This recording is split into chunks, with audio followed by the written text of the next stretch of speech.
শুধু টয়লেটে যে মুহূর্তে থাকতেন ওই মুহূর্তে পড়তেন না, টয়লেটে ঢুকার মুহূর্তে বিষ্ণুনবী ইস্তেগফার পড়তে পারতেন না, তাই টয়লেট থেকে বেরোয়েই তিনি ইস্তেগফার পড়তেন। তিনি পড়তেন গফরানাক।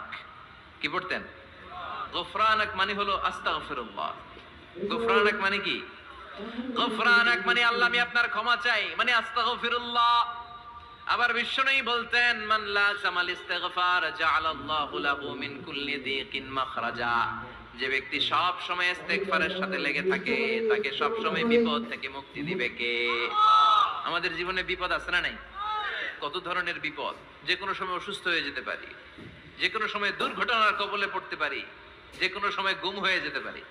কথা কন, এদেশে গুম টুম নাই মনে হয়, ক্রস ফায়ার নাই। কে কোন সময় গুম, কে কোন সময় নাই, কোনো ঠিক নাই। আল্লাহ বিষ্ণু বললেন মান লাজিমাল ইস্তিগফার জাআলাল্লাহু লাহু মিন কুল্লি দিকিন মাখরাজা। সব সময় যে ইস্তিগফারের সাথে আঠার মতো লেগে থাকবে আল্লাহ তাআলা তাকে বিপদ থেকে সব সময় মুক্তি দান করবেন। সুবহানাল্লাহ পড়ে।